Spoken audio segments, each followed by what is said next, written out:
Home matter as two things. We're a campaigning organisation and we're here to support both mothers who are at home and have made that difficult decision to be at home, but also for all those mothers who would really like to be at home. We believe that it's important to look at the needs of children and the needs of mothers. And it is a privilege, it's a time of creativity, it's a wonderful time to raise our children. And we really want to combat the idea that raising children is a burden, which should be passed on to professionals, because we actually want to go back to work. There are many people, I feel, who just want the time to be with their children. And I think we want to put across that positive message. As I said, we have two strands to Mothers at Home Matter, the campaigning strand and the support strand. And our campaign remains very much the same as when we were established over 25 years ago.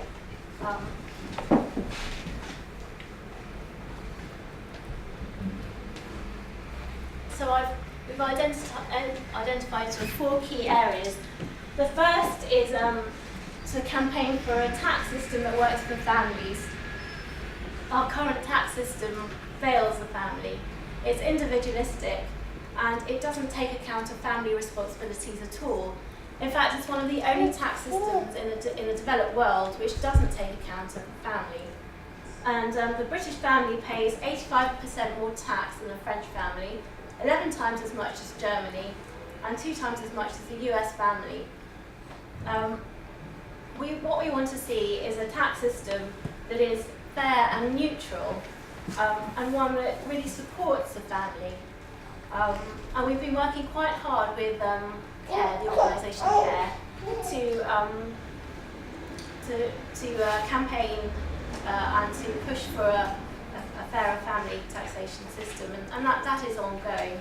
It was not so long ago that families could afford to live on one income, and now that really is not the case. The rise of 2 incomes have helped drive up costs of renting and also of being able to afford a home. And I think for us it's really to see how we can add to the debate and what we can bring. I think mothers are a powerful force. And what members are telling us are that there are various injustices. If landlords are saying that they're not going to rent houses to people with 1 income because they want the security of 2 incomes. So we're seeing this injustice not only in the in being able to afford a house, but also in the rental market. And I think these are things that we need to highlight and campaign about. The third aspect of our campaign is looking at childcare, to really to look at childcare, putting the needs of children first. Although society has changed a lot, the needs of children haven't. And we're looking at what those needs really are and how they can best be served. I think like I said before, we're challenging the notion that childcare is a burden, which needs to be outsourced to professionals, and to really see how we can support mothers making the decision to be at home with their children. We've worked quite closely with What About the Children, and has done a lot of the research behind what children's needs are. And we certainly are aware that in the first few years, the emotional attachment and the attachment to a primary caregiver is really important, and probably more important than gaining social skills. So that's another area that we are concentrating on. The final area of our campaign, or the 4th area really, is to stand up for motherhood and the value of care. So the role of the mother at home has been undermined by both government policy, by politicians, by the media. We've been told that we're wasting our education, that we need to contribute to the economy, that we're lazy and old-fashioned. But the Office for National Statistics have said that we have a massive economic value to the point of 1.24 trillion. But really the question is, how do you value that care, and how do you value the happiness of both the mother and the child, and really to stand up and say this is important. On the support side of what we do, or what we would like to be doing, I sort of identified four areas. These are sort of areas that we'd like to develop more than what we're actually doing at the moment.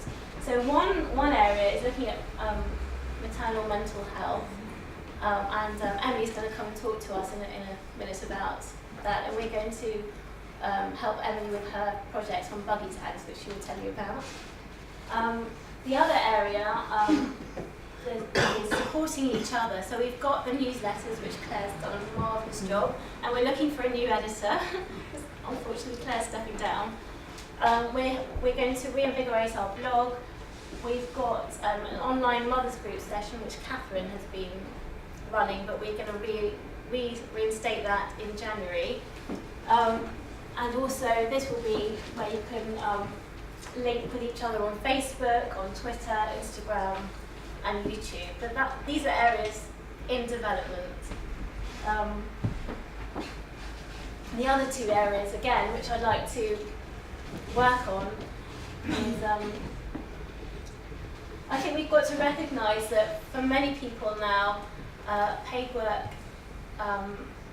people need paid work. Most people need two incomes to survive. It's a very difficult thing to give up that income.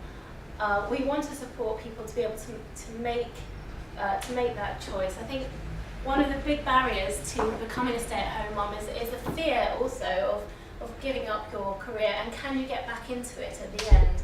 So it's an area I want to look at and develop. Ronnie's going to talk to us a little bit about taking that plunge and then getting back into it. So I think it's really recognising where we are in society now and how we can help mothers really to be able to take that decision to take the plunge to be at home, and that to help them back later when they feel that the family don't need them as much and they're ready to go back into work. And the third thing is just useful links that people can connect to with other organisations. And finally, we want to hear your voices. And Andrew and me, late last night, put together a compilation of all the videos that we did last year. So we interviewed about 15 mothers, and she's just on a very short compilation. It's really your voice. We're here to represent mothers, and we really want to hear from you. And I'd just like to show you the video.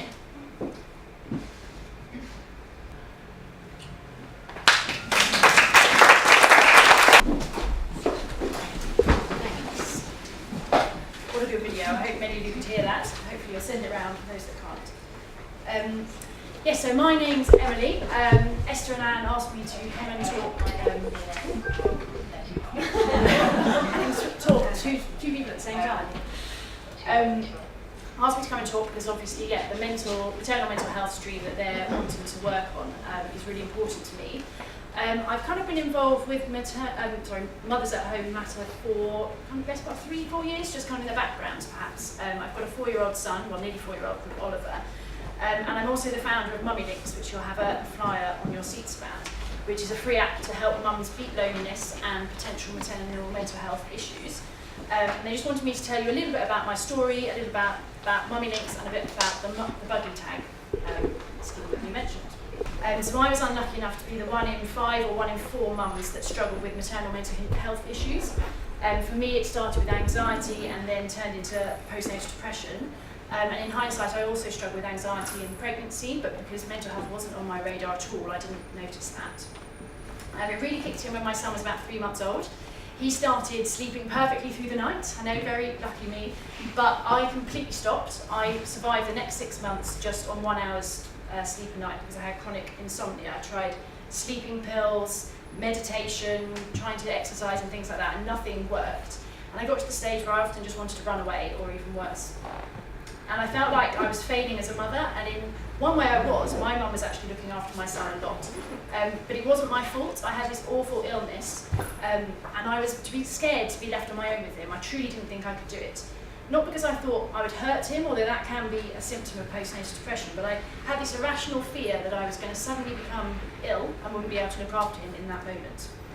So I tried lots of different things. I even tried going back to work, but in the end it was the passage of time, various talking therapies, and realising that I wasn't the only person struggling with this, as obviously it did have a big stigma, particularly 4 years ago, and people didn't talk about it. I realised that I wasn't the perfect mother that I hoped to be. I was no longer that confident, happy-go-lucky yes girl either, but that was okay.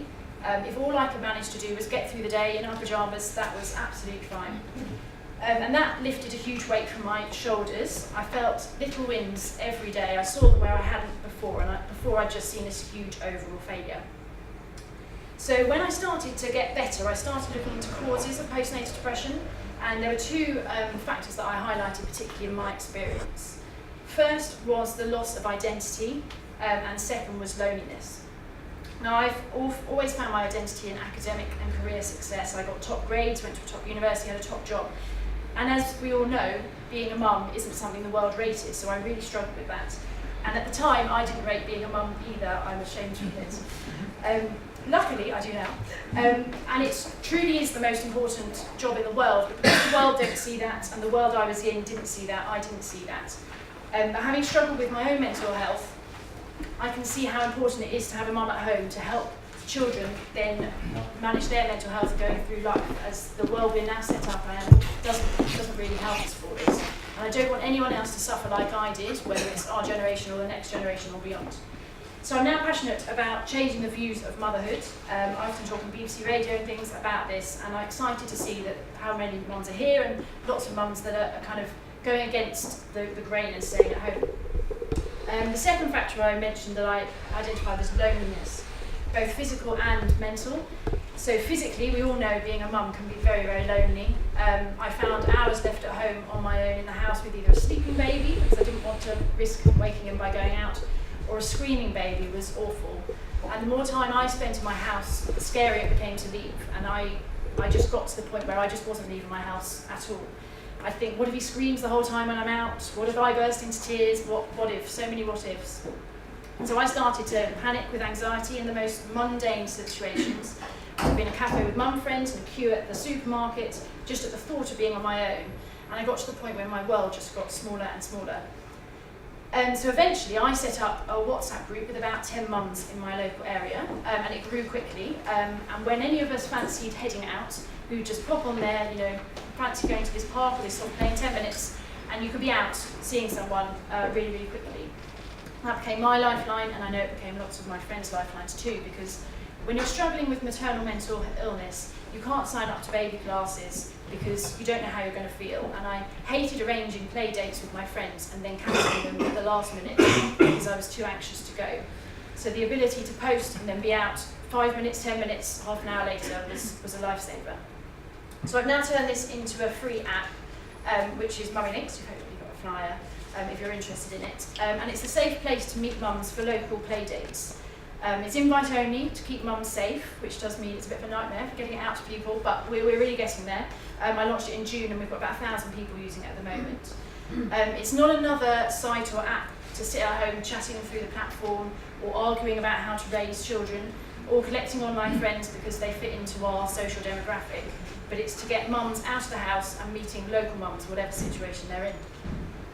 And as you mentioned, I've also got an exciting project in the making to help mums chat in local parks and soft plays. The idea is to create some buggy tags that would say fancy a chat on them, and mums can put them on their buggies, and then when they're out at the soft play or in the park, instead of sitting there on their phones ignoring each other, they would be able to identify that's a mum that's up for chatting, and kind of make friends in that way. So that's something I'm really excited about. But as I mentioned, loneliness can also be mental as well as physical. And just 4 years ago, P&D had a huge stigma. Luckily, it is changing now, but it's still not there. I've had many comments from close family members just to pull myself together, although I was being selfish. And when you're in the depths of that deep depression, that really hurts. I knew myself that I was fighting every minute of every day, to pull myself together. But that was part of the problem. I was already beating myself up, so I didn't need others to do that too. I started a social media campaign called #ShoutySelfie, where I encourage those on social media to post a selfie of them shouting and say something about loving someone with PND, whether that was themselves or not. And last May's campaign, which was the second campaign, went viral with BBC and Sky, etc., talking about it. And so I know that this campaign, your campaign, my work through Mummy Links has helped both the physical and mental loneliness for many mums through the UK, but I'm keen to help so many more. There are 750,000 births each year, and there are 93% of mums say they feel lonely at some point each week. So as I said, Esther and Anne asked me here today to share my story, tell you a little bit about Mummy Links, because we truly believe that if we can beat loneliness in mums, alongside reducing the stigma of being a stay-at-home mum, more mums will choose to stay at home. So if you'd like to get involved, I'd absolutely love your support. I've got more flyers, you can join the app yourself, invite all your mum friends. As I said, that's the way it grows. So even if it's not something you're interested in, if you want to chat to me today, I can sign you up and you can invite your mum friends, and then that'll help them and the people in their areas. Thank you.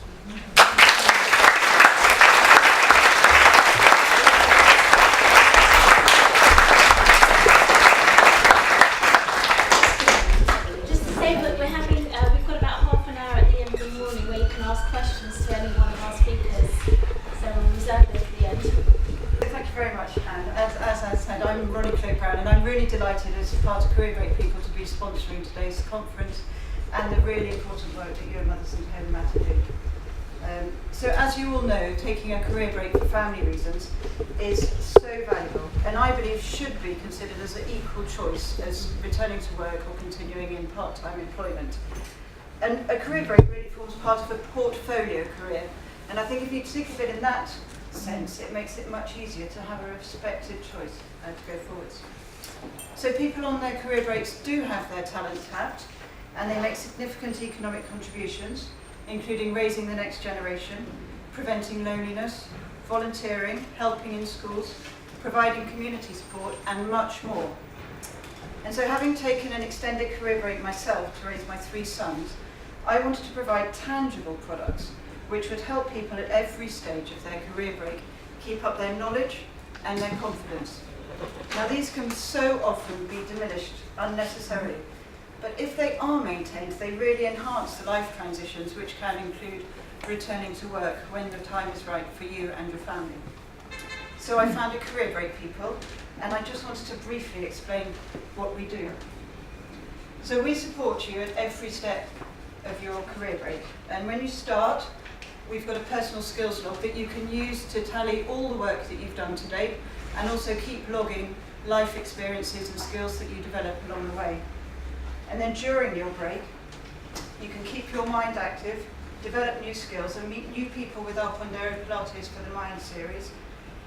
Come along to our bespoke workshops and networking events. And then later, when the time is right for you and your children, which is a really important point to remember, we run return to work workshops and also workshops for entrepreneurs and people thinking about starting up their own businesses. So Pondero Pilates for the Mind is our bespoke talk series, and Pondero means I weigh up or consider, and the Pilates is the nod to the agile mind that you can keep going during your career break. And so we increase your knowledge through our series of technical and non-technical talks, and confidence through discussion and networking with different people. And in addition to our expert speakers, we provide a safe platform for people to return back to presenting. And we also run workshops that are related to talks. So to give you an example, we had a talk on the science behind anger, and then we ran a series of workshops on beating anger for families. We also provide at the end of a series a CPD certificate, which is useful for your CV, for keeping in your skills log. And let's not forget the influence that mothers have on their children's career choices as well. So we're different because we recognise that career breaks have parity with returning to work full or part-time.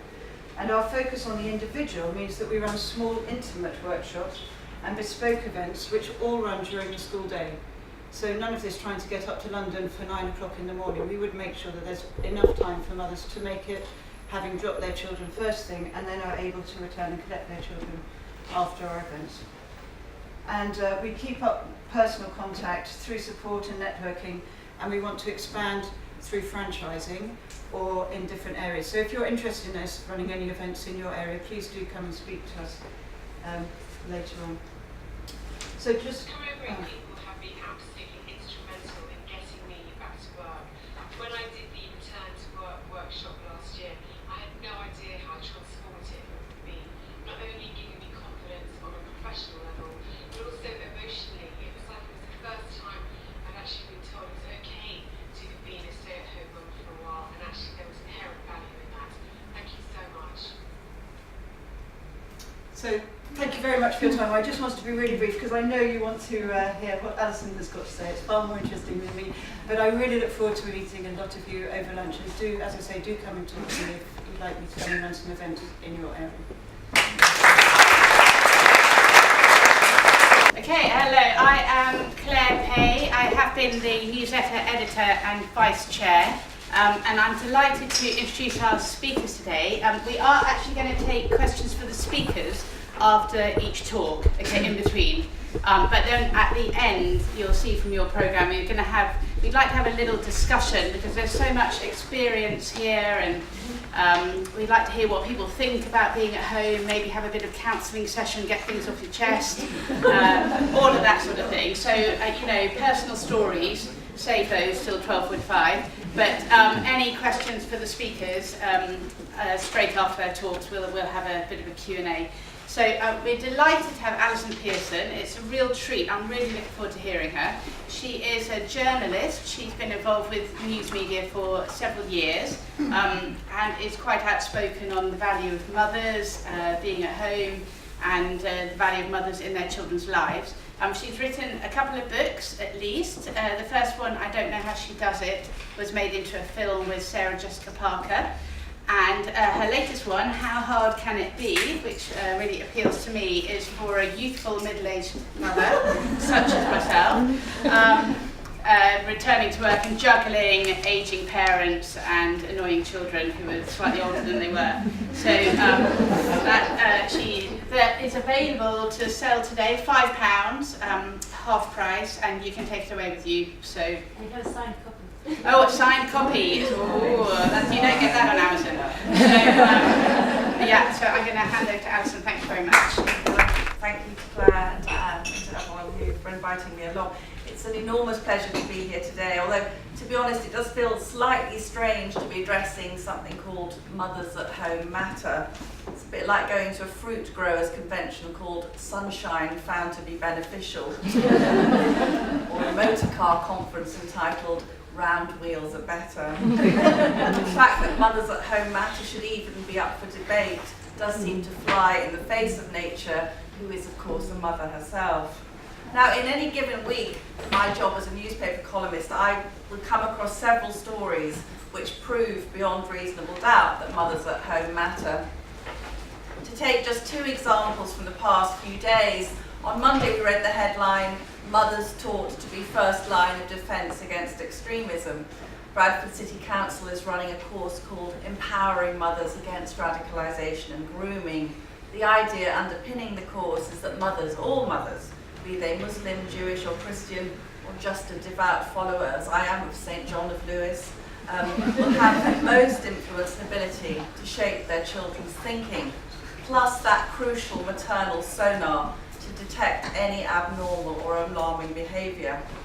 Communities need to invest in mothers because they are the champions of those communities, said Sophia Mahmood, who is involved in the government's counter-terrorism strategy. Sorry. What they have in common, she said, is they're all mothers and they're all worried about their kids. The second story came courtesy of the great Sir David Attenborough, who has been Mother Nature's leading man for well over 60 years. As you may know, Sir David's new wildlife documentary, Dynasties, will begin on BBC One on Sunday. The documentary highlights the fact that female mammals in the animal kingdom are a lot more useful than the males. Who would have thought that? So David said bull elephants, for example, don't stick with the family. The females have all the wisdom. They bring up all the kids, they deal with the problems of drought, etc. The males dash around trumpeting and copulating whenever they get the chance. How lucky really odd that there are no examples among Homo sapiens of the male of the species dashing around, trumpeting and copulating. But hang on a minute, let's just think about what David Attenborough is saying. The female mammals have all the wisdom. The mothers and the grandmothers, the bringers of life, the soothers, the nurturers, all of that wisdom.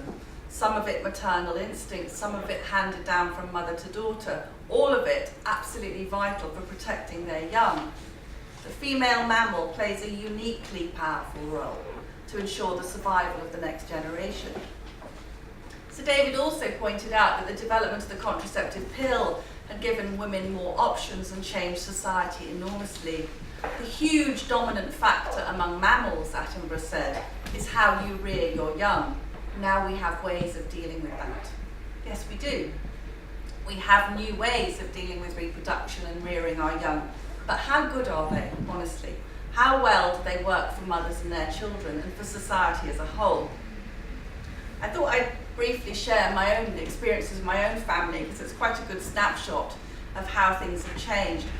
My mum was 24 when she had me, the daughter of a coal miner. She left school at 16, she did shorthand typing at the local tech, and she got a job in the civil service, which she gave up when she fell pregnant. That was extremely common then. The council house in South Wales, where I spent my first years, didn't have any books in it. But it didn't matter. I had a chatty, warm, utterly devoted 24/7 mother who was always bursting into song, usually something from her collection of Rodgers and Hammerstein LPs. On my first day at primary school, poor Mrs. Roberts, the teacher, had to sit there while I sang her all of Getting to Know You from The King and I. I may sing a bit of that to you later. Looking back, I was incredibly blessed. My mother stayed at home until I was 10 and my sister was 7, and she brought us up brilliantly. Many years later, when I was in my 30s, The Independent sent me to interview Jamie Hammerstein, the son of Oscar. I said, I know every word of every musical your father ever wrote. Jamie was amused, then he started to test me. South Pacific, Oklahoma, Carousel, The Sound of Music. I was still word perfect, because my mother sang to me all those years before. Would someone from my background have become a journalist and a novelist without such a dedicated mother at home? I seriously doubt it. You see, my mother mattered. In stark contrast, I was 35 when my first baby was born. Like many women of my generation, I thought it was best to postpone starting a family until I was established in my career and until my partner and I could afford a house for the baby to grow up in. That was 22 years ago, when the idea of a couple on moderate salaries buying a house in London wasn't complete science fiction. I planned to go back to work when my daughter was 4 months old. That was the standard maternity leave then. So one day I took baby Evie along to look at our local private nursery in North London. Very expensive, highly recommended.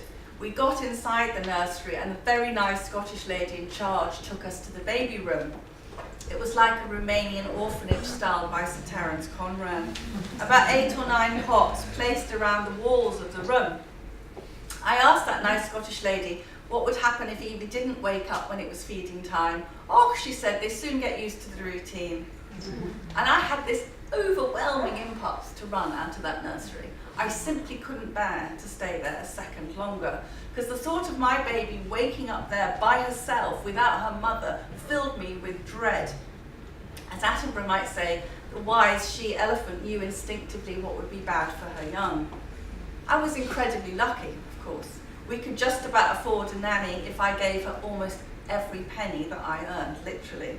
And I was able to work full-time from home, keeping up my journalistic career, which was highly unusual back then. So I was around a good deal for my daughter when she was little, and 3 years later for my son. Not always around enough, but far more than most of my female friends who went back to full-time work in an office, although one by one, they tended to stop, and that's for all the reasons we know about. So 16 years ago, I sat down to write a novel called I Don't Know How She Does It. Some of you may have read it. It told the story of Kate Reddy, a woman in her 30s, doing her frantic best to juggle a career in the city while raising a young family. Back in 2002, Kate became famous as the crazy woman who beat up Sainsbury's mince pies the night before her daughter's carol concert so she could pass them off as homemade at school. As Kate observed ruefully, women used to have time to make mince pies and had to fake orgasms. Now we can just about manage the orgasms, but we have to fake the mince pies. And they call this progress. The novel was funny, very funny, I hope, but it was also crazy and sad. I decided to write it after reading a survey in a magazine asking working mums what they wanted for Mother's Day. 72% said a little bit of time to myself. The women went on to say they felt they were failing to meet their own high standards both at work and at home. Most thought they had tougher lives than their own mothers. Trying to fulfill the dual responsibilities of work and motherhood could be hard, brutally hard. My generation was told we could have it all. Mostly it felt like we were doing it all. We were supposed to give something called quality time to our children. But as I found out, little kids don't want quality time. They want their mummy. Part of the trouble for women like Kate is that the software program for motherhood is among the most complex ever written. It's almost impossible to download it into your partner's brain. When my children were still very tiny, I was going away on work to the States, and I handed my poor husband a list of everything that would need taking care of in my absence. Anthony looked at the sheaf of pages of A4 for quite some time, and finally he said plaintively, "But it looks like a plan for invading a small country." Of course, in a way it was. Every mother runs a small country called home. She's its Minister for Health, the Secretary of State for Homework, and in charge of policing internal affairs, also known as unsuitable boyfriends. The irony, ladies, is that we got to do our father's jobs, but we kept our mother's responsibilities. Millions of British women now run the small country called home in their spare time, while trying to hold down a job as well.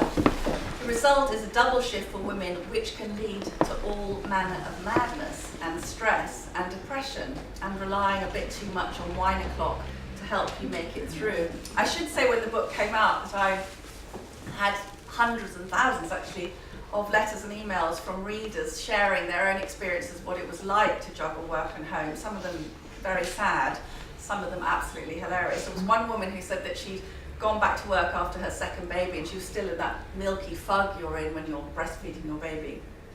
And she said she took a client out to lunch, but unfortunately she actually fell asleep during the lunch. She said that she snapped too, and she said she could see the guy, the client, was putting a spoonful of food in his mouth, and she said before she could stop herself, she said, "I said, is that yummy in your tummy?"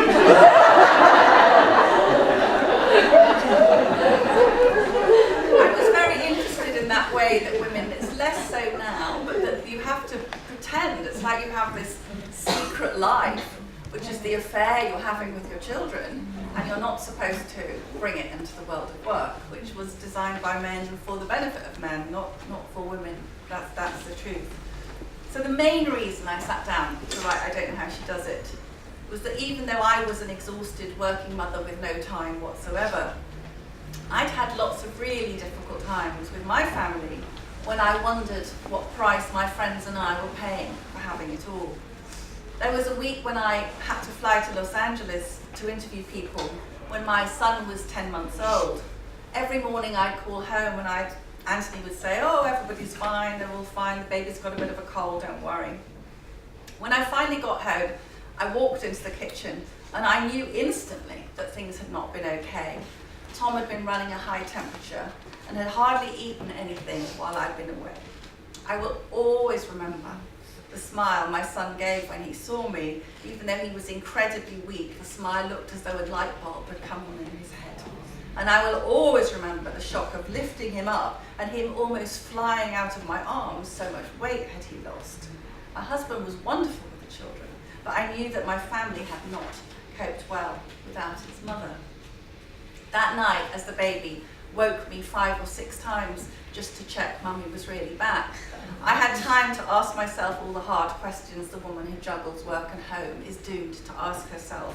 What kind of a mother are you? What kind of a wife are you? How can you possibly go to work tomorrow when you're totally wrecked? And I cried because I was such a failure. I cried because I desperately wanted my baby to go to sleep so I could get some sleep myself. The next morning, what did I do? I got up, I put on my suit, I went into work, because that's how she does it. That's how working mothers do it, because there really isn't very much option, is the truth.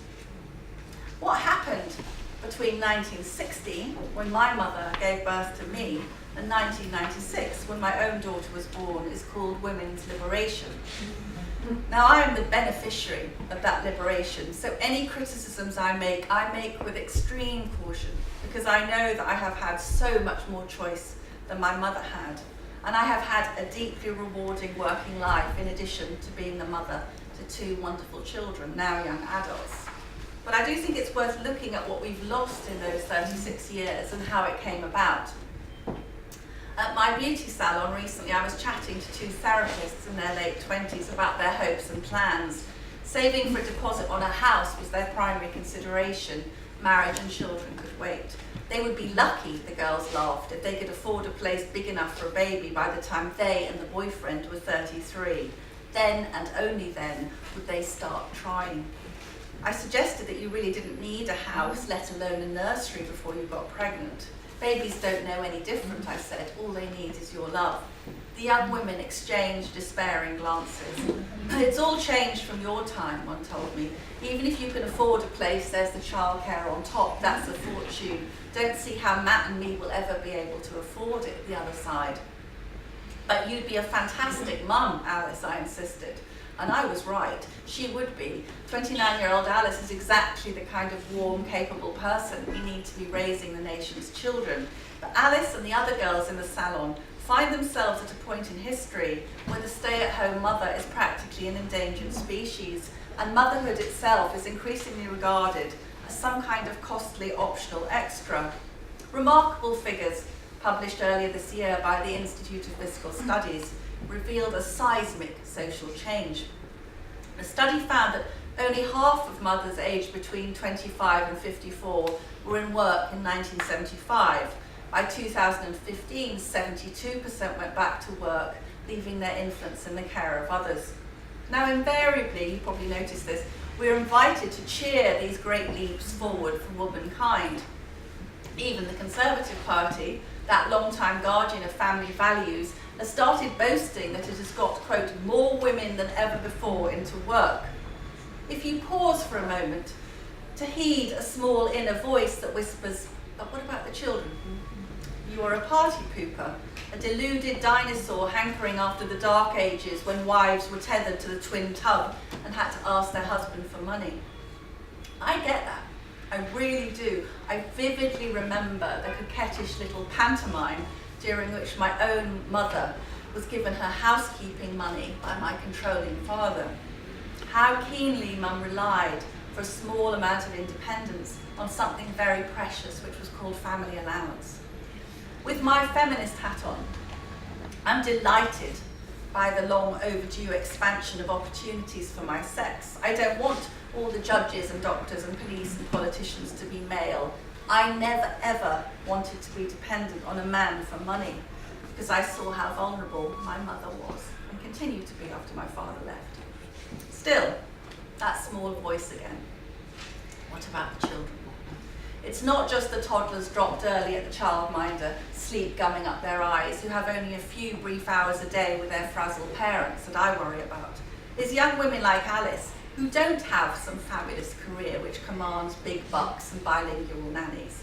They have a job they like well enough, sure they do, but it hardly compares to the immense satisfaction and lifelong joy of raising a human being.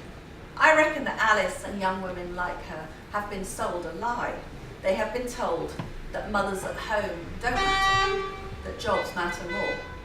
I don't agree. Behind those IFS statistics, there are some remarkable ordinary women like my former nanny, Sam, our former nanny. When Sam had her own first child, she planned to go straight back to work. Sam and her plasterer husband had very little choice in the matter if they wanted to go on paying the mortgage on their modest semi in Bedford. That was before Sam checked out her local nursery for Isabella. She was appalled by the bovine nursery workers mooching about in the kitchen making coffee, while the toddlers either ran riot in the next room or sat dull-eyed in a corner. Sam decided she could not return to look after some rich woman's kids while leaving her own in the care of low-paid, poorly educated nursery workers. With a lot of sacrifices they could, on her husband's wage, afford only just the luxury of having a mother at home. This, I'm afraid, is the sad state of affairs in 2018. A mother looking after her own small children is considered a luxury, even though in survey after survey, most women say, I would prefer to be at home with my children when they're small. Why is no one listening to them? Why have we overruled maternal instinct and defied Mother Nature? Mother Nature doesn't like to be defied. Women like Alice and Sam are caught in a trap, aren't they? As successive governments encouraged mothers out to work, the greater a couple's combined income, the more they could pay for a house, which drove up property prices.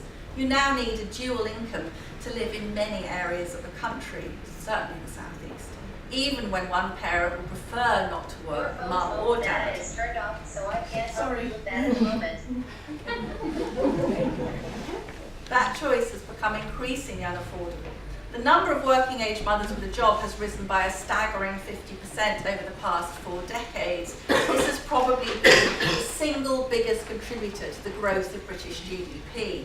No wonder politicians rub their hands in glee at increased female participation in the workplace. But what about the other work? The work that has no economic value, the work whose product is nothing less than the next generation itself. Who is counting the cost of anxious and depressed young people whose parents are frequently absent, so they lose themselves ever deeper in social media? Who is making the link between childhood obesity and the fact that 1 in 3 children now eats a ready meal in front of the TV for dinner?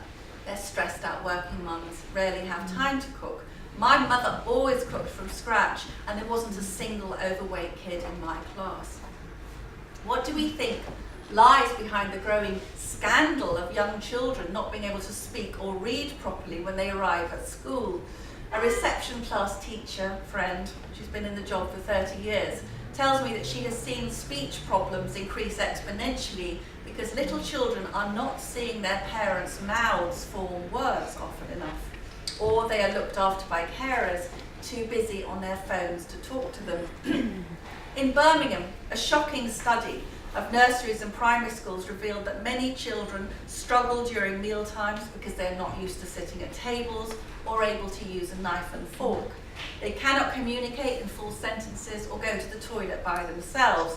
Some children, wait for this, are starting school without knowing their full name. So I guess my question for us today is, what is the cost to this country of a lack of mothers at home? Why are politicians expecting us to congratulate them on getting more mothers into work when there are 5-year-olds on their first day at school who don't know their own names? The knock-on effects of this care deficit are everywhere we look. They're there in the rise of mental health problems among my children's generation. They're in the young gang members admitted to A&E with multiple stab wounds. One emergency doctor said this week that when these children are brought in, for children is what they are, their gang mates melt away, and the wounded warrior boy always says one thing: I want my mum. On the train the other day, I sat opposite a woman who was feeding lunch to her daughter. The little girl must have been about 18 months old. As she moved the spoon towards her mouth, the mother named each vegetable, incorporating those simple words into more complex sing-song sentences which her child echoed back at her. It was so lovely to observe this mimetic sing-song exchange, as old as time itself. When we got to King's Cross, I leant over and told the woman that it was wonderful to see such a good mum and her daughter was beautiful. It really was. We don't yet know the price our society will pay for making it practically impossible for mothers to look after their own children. Increasingly, it is only the rich or the poor who can manage that choice. Most women simply don't have a choice. You know, I'm going to be honest now, I find some of this very hard to say. I've been a working mother. Working mothers feel enough guilt as it is. Most do an amazing double shift, holding down their father's job while retaining their mother's domestic responsibilities. I've done it myself. Working mothers deserve a bloody medal, quite frankly, as do the ones who stay at home.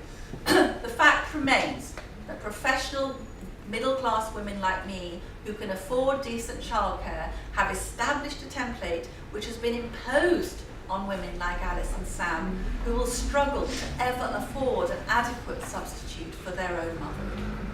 Quite honestly, I'm struggling to see this as progress. Are we really happy that the most vital job any human being can perform is now subcontracted to inferior substitutes to satisfy a demand for national growth? Sorry, I don't think that's female liberation, it's economic servitude. There's a great W.B. Yeats line, some of you may know it. The falcon cannot hear the falconer. Things fall apart, the centre cannot hold, mere anarchy is loosed upon the world. It's an image of what happens when Mother Nature is disturbed. The falcon cannot hear the falconer. The baby cannot see its mother's face or hear her voice. Let's not think there's no consequences for that. Personally, I think Mother Nature is a miserable old cow. But she has got some things right. Little children want their mummy. It's quite simple really, but we've made it terribly complicated. I'm not going to stand here and say that there is any going back now to that simpler time, to women being happy to have their babies at 24, as my mum did. Although I have urged my own daughters to start a family really soon. In fact, a few years ago, Evie made me laugh. She said that she'd been talking with the girls at school, the sixth form, and they'd all said, oh, my mum would kill me if I got pregnant. And Evie said, well, my mum would be delighted she'd take the baby. Completely true. But one peril of us all, my generation, so many having postponed children to their 30s, is that I probably won't be able to be as active a grandmother to my daughter and son's children as my mother was to mine. She was she has been and still is a fantastic grandmother, and they adore her. That's another huge loss for children, really, that precious relationship with the grandparents. This week, 101 women were elected to the US House of Representatives. Mika Brzezinski, the anchor of MSNBC's morning show, said it was a great sign that women were now knowing their own worth. I agree with her. I want the hand that rocks the cradle to rule the world, because mothers have so much experience to bring to the table.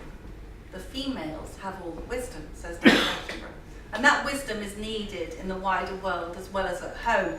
But motherhood, staying at home to be with your children, needs to be properly valued as well. It needs to have worth.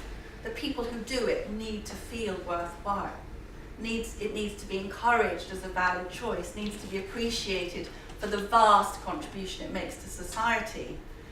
At my age now, I think there is nothing more productive than the steady and patient application of love. Raising kids who will become kind, empathetic, hard-working citizens, capable of using a knife and fork and sitting at a table, is about the most precious, valuable thing you can do.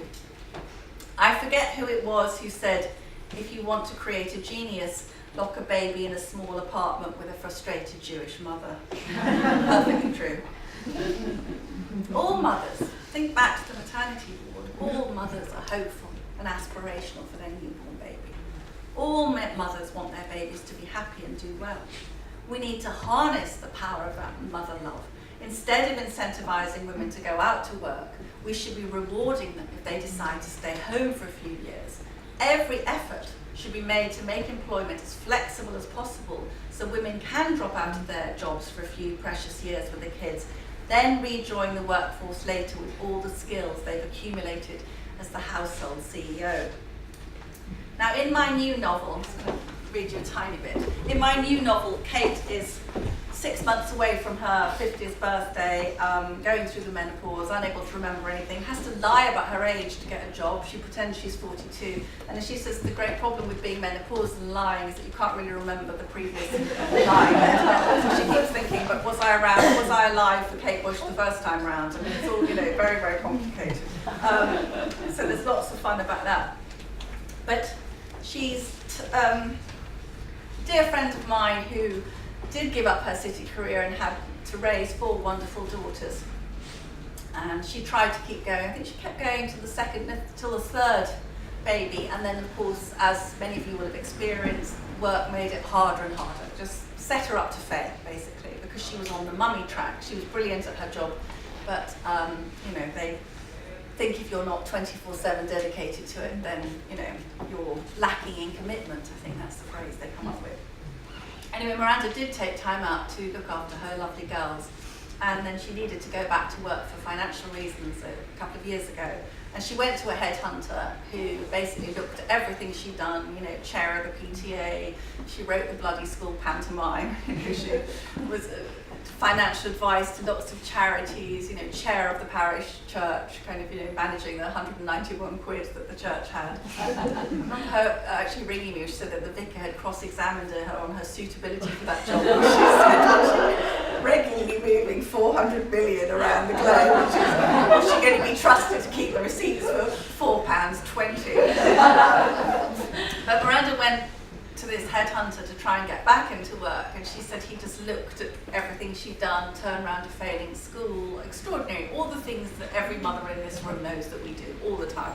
And he basically said, I'm afraid that nothing you've done in the last 7 years would be of any interest to my clients. And she left the building and she called me and she was crying, and she said, it's over for me, I'm finished, nothing's ever going to, I will never work again. And I was absolutely furious because I thought this woman could, run 2 countries in her spare time and raise a herd of llamas or whatever she's got. She's getting some strange creatures, So in the book, I got Kate to concoct a CV, just read a little bit of it, which is her CV because she thought, right, if they don't value what I've been doing as a mother, I'm going to rebrand it. So this is her. My mission today is to produce an attractive new CV, omitting my date of birth and any other incriminating details, instead of admitting to time out as a mother, as prospective employers will see it.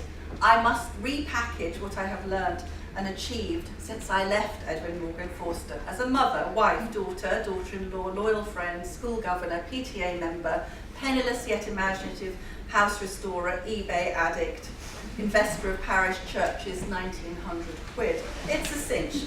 Apply Harvard Business School model to position of household servant and general dog's body. Here goes. Over the past 6 years, I have built up an impressive track record in conflict resolution. Translation, wrestled Xbox out of Ben's hands after 3 hours solid on Grand Theft Auto 4. Time management and prioritization. I have balanced the complex needs of different individuals and developed routines while learning to prioritize multiple tasks and meet strict deadlines. Of course I have. Am I not a mother? Do I not manage the lives of 2 adolescents and 1 male in midlife meltdown while keeping an eye on elderly relatives, walking the dog, trying to keep up with friends, carving out time to exercise, doing the garden and watching Downton Abbey? Feel free to add to this list. It's endless. Due diligence work on complex UK legislation, fought tooth and nail to get a non-existent care package from the local authority for my parents-in-law who get frailer by the day. Oh, this is a good one. Pioneering research in human resources with special emphasis on staff development and motivation. Spent days tracking down and hiring a highly rated private tutor, fighting off several tiger mothers to get them into the only local secondary school without a record of drive-by shootings and dreadful exam results, and so on. Built strong knowledge base in transport, personal chauffeur to 2 kids with active social music life. So you get the idea. This is, of course, it's a kind of comedy, it's a spoof, but it's basically saying this is what we do the whole time. Don't say we can't work. In fact, a very dear friend of mine who is a senior banker, and somebody said to her, how can you possibly be so good with these difficult clients? And she said, don't be ridiculous, I'm the mother of 15-year-old twins. Penny says, we've got 15-year-old twins, nothing that work throws at you is ever going to be a problem at all. It shouldn't be necessary to spell out the work that mothers do in man-made terms. The work of mothering should be absolutely central to our hopes for a better and more meritocratic society. It's not a question of whether we can afford this rebalancing of our priorities. I really think we can't afford not to. I thank my lucky stars that my mother was at home with me when I was small. We were poor, but she gave me the richest of starts. I wish every child had a mum like mine. Now I just thought I wanted to read this to you. Finally, I'm going to finish in a minute. When I was writing, I don't know how she does it, I wanted to articulate all the things we're trying to say today. I wanted to express what it is. What is it? What does a mother mean? And I read a story in the paper which said that this woman was dying of cancer, and she had left notes for her husband on what to do when she was gone. And I thought it was such a potent idea, because we only really appreciate perhaps the work of a mother by her absence. You know, like my mother's 82 and I still probably take her for granted. I'll know when she's gone what she meant. And in fact, actually that's wrong, because I knew the debt I owed to her the minute I held my daughter in my arms. That's the absolute truth of it. But I want to read this bit to you. So this is Kate's boss's wife, Jill Cooper Clark, who has died aged 47 of breast cancer, leaving behind 3 boys and her husband, Robin. And Kate's just leaving the office to go to Jill's funeral. And she's talking to her young female colleague, Momo. Momo asked if I knew Mr. Cooper Clark's wife, and I tell her Jill was an amazing person. Momo wrinkles her nose. But she didn't work, did she? I look at Momo's face. What is she? 24, 25? Young enough not to know what women put up with before her. Young enough to take her own freedom for granted. Calmly, I say, Jill was fast-track civil service until Sam, her second, was 2 years old. She'd have been running the Home Office by now, but she decided to run her own home instead. She just didn't think that she and Robin could both have ball-breaking jobs without the children being affected. She said she tried to believe that it was possible, but her heart wouldn't let her. Momo bends down to put something in the bin. Oh, how sad, Momo says. I mean, what a waste to end up doing nothing with your life. On the train to the funeral, I'm carrying a copy of Jill's family memo. I shouldn't read it, really, but I want to read it. I want to hear my friend again, even if it's only her words written down. Maybe if I just look at one page. Your family, how it works. When you supervise Alex's bath, don't forget to do in between his fingers. There's usually a load of black fluff in there and the odd raisin. You mustn't put oilatum, turquoise bottle, white writing in the water for his eczema. Please pretend it's bubble bath. He hates being reminded about his skin. Alex will tell you he doesn't like pasta. He does like pasta, so persist. Persist gently. Yes, he can have a cheese whirl, hideous, day glow, no cheese content, but only if he eats a real piece of cheese as well. And no, he can't live on sweet corn. I suggest the family switch to red bush tea, cancer prevention apparently. I promised Sam he could have contact lenses for his 15th birthday. Whenever you're about to shout at him, count silently to 10 and think testosterone. He won't be revolting for long, I promise. Remember all the grief we had with Tim and how well he worked out. Birthdays. Your mother's favourite perfume is Dearissima. Tapes are always a good bet. Anything by Bryn Terfel, except Oklahoma, which we gave last year. Also Alan Bennett books and Turkish Delight. My mum likes anything by Margaret Forster or Antonia Fraser.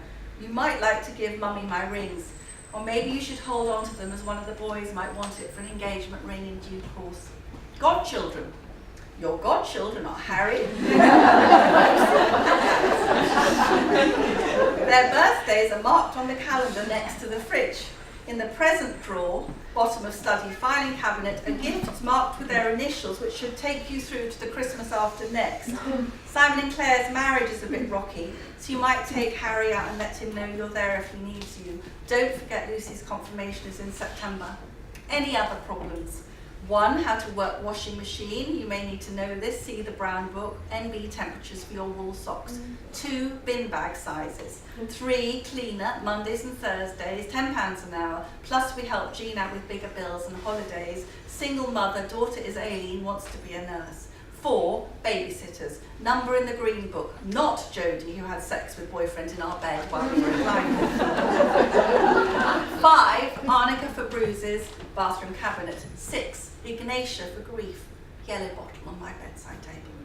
7, postman is called Pat, yes really. Paper boy is girl, Chloe. Dustman come Tuesday mornings, won't take garden stuff. Christmas tips are in the brown book, be generous. 8, after the funeral, the boys could see Maggie. She's the counsellor at the hospice, a bit alternative for your taste. But I think the boys would really like her, and they may say things to her that they wouldn't to you for fear of upsetting you, my darling. Kiss them for me, and don't stop just because they get taller than you, will you? It's all there, the page after page, the minutiae of the children's lives, the rhythm of their days. On the birthdays page, there is a stain the size of a cup, something oily with a scab of flour. Jill must have been baking as she wrote it. I want to read on, but I'm prevented by a blur of tears. I pick up the Telegraph instead and I flick to the obituaries page. Today there is an eminent biologist, a man who ran IBM in the 60s, and a platinum showgirl named Dizzy who romanced Douglas Fairbanks Jr. and the Aga Khan. There is no Cooper Clarke to be seen. Jill's kind of life doesn't get recorded for posterity. What was it Momo called it? A waste. How can all that love go to waste? So, it moves me to, I think people, when they broadcast that on Radio 4 and everyone said they had to pull over into labour eyes and cry. I thought that was the result. So that's my best shot, ladies, at why mothers at home matter. Never doubt it, never doubt it.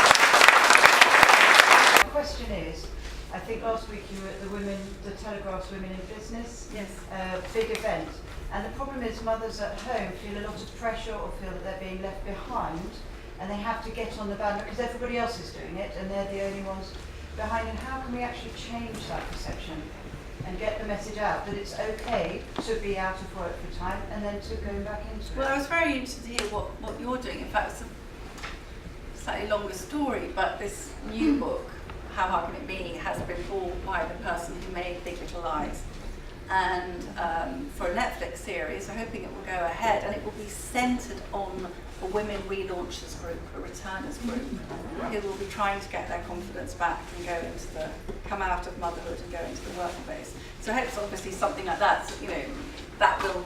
I think this whole issue now about returners, giving that sense that you're giving, that you can make this very positive choice to have. It could be 3 years, could be 5 years, could be 7 years, whatever. But then, you will be able to go back. And lots of the big firms now, not because they're altruistic, but because they know there's this great reservoir of talent, are running the returner schemes. And Miranda, who I mentioned, my great friend who was told that nothing she'd done in the last 7 years was of any interest, she is now on the EBS returner scheme. And when I looked at it online, there she is. She's the poster girl, the proof that you could have 4 children and a herd of llamas and still be come back in your 50s. Although it's quite funny because she did say, she texted me the other day, she was on the bus and she was on the way to doing some horrendous financial exam, and she said, I'm too old to be doing this. But so I think just getting the sense that this is as you said, this is a valid choice. Part of a life's work. We're all living much longer, going to be working much longer. The idea that you could go back in your late 40s, throughout your 50s, even 60, and and that I think that would be so frightening if it felt like it was all over, as Miranda said, it's all over for me, I'm finished. And I think that the empty nest. I mean, I've just my youngest child has. Just finished school. Boy, that's a real facer, isn't it? Oh my goodness! I've suddenly thought, he texts me. He obviously wants money or a lift, but I thought, you're gone. It's such a big moment, and I'm still adjusting to that. So I'm thinking that all the rhythm of your days, which is the half terms and Easter, and suddenly that's all taken away from you. And I can imagine if you haven't kept some work of some kind going, that's going to be a big, really kind of quite frightening moment, I think. So I think it's very important to, and you know, change can happen. When I don't know how she does it came out, it really got the conversation going about being able to own up to being a mother at work, about being able to have photographs on your desk. I mean, lots of the women I interviewed then, one woman in the city said to me, you'd be better off coming out as a cocaine addict in work than as a mother. She said, at least they have a programme for recovering drug addicts. And I thought, yeah, this is it. They didn't dare say, I'm a mother, because that would mark you out as weak. And I think that part of the great strain for the women I interviewed was that you were having this very, very active life as a mother, which was constant on a loop tape in your head, you know, must buy a guinea pig for the birthday. And then meanwhile, you're supposed to be doing a presentation or something. I mean, a lot of the comedy of the book came from the clash of those two worlds, but as I said, it was a very serious book about how are you supposed to take proper care of your children when you're not physically there and you're reliant on, you know, childcare. And I think the most important point I'm trying to make is that if you're a professional and you've got some money, you can usually pay for a reasonable substitute for yourself, but all my lovely young friends in the beauty salon, what are they getting? They're not going to be able to pay for somebody good, are they? That they would be better mothers to their children than any nursery they put the child in. That's the truth. Okay, sorry, Julia. Yes, I'm just interested. I totally agree with this. Completely agree with this idea that we need to move the conversation forward. And I think to me one of the biggest issues we face is the guilt. That, you know, people, it's great to validate people for staying at home, I'm all in favour of that, but I think we also need to encourage people to get off the track, you know, the additives that you were talking about. And when you go around and give talks and with your high profiles, you must encounter this sort of hostility, perhaps not overt, but, you know, people just don't want to engage. I think it's rather like people don't want to think about, for example, factory farming, because that's kind of what we're doing, really. And how do you get past that? Because I think we can't create a movement that's big unless we can get past that guilt. Well, it's just very difficult. And in the first novel, Kate describes the stay-home mothers in quite disparaging terms. She calls them the mother superior, and one reason she's distressing the shop for mince pies is because she's terrified of being judged as an inadequate mother. So I think that there is guilt, but there's massive defensiveness. Because on one hand, you've got the women who've gone out to work who are probably feeling guilty and defensive and don't want to be reminded that, you know, and then you've got often the stay-at-home mothers who probably feel about, you know, I'm doing all the heavy lifting here and you're the one who rings me up at 3 o'clock in the morning saying, have you got a spare Viking costume? This is true, I was guilty. My beloved friend Emma, mother to 3 boys, the most brilliant stay-at-home mother, who gave up a high-flying legal career after, you know, when her second baby was born, because she said there's no way, particularly those firms, I mean, they are, you know, they are the worst. They absolutely don't think you should be allowed to breathe outside the premises. So she gave up and she channeled all that amazing talent and brilliance into the family. And she was always but she was very generous to people, sort of clueless working people like me, who she'd sort of say, oh yes, I think you'll find you need to be here, you know. But there is antagonism, and we can all understand why. But I don't think people should be so defensive about their choices. We should also, let's be honest, some people, I had that lovely speaker earlier talking about mental health issues. My sister stayed home, she had a little girl, and then she had twin girls, she had 3 under 4. She went, she was looping the loop. She said, I was terrible, I was screaming at them. Not everybody is suited to staying at home full time. I'm not sure I would have been. So let's not pretend that that's not an easy option. And there are some people who, hopefully most of us are really good mothers. There's a small proportion who would be really bad mothers. We mustn't idealise everybody. It's not some sort of saintly calling. I think the guilt comes from all sides, but I think the guilt it's so pervasive that it prevents progress, I think. I find that. But it's also society in general. But that's what I mean. I was listening before I came up this morning. Radio 4 at the IFS, the Institute for Fiscal Studies, and Marie and I often go along to their meetings because they're really interesting meetings, and we get to talk about what we're doing as a campaign group. But today's IFS comment was that what's going to be done about the commuter wage gap.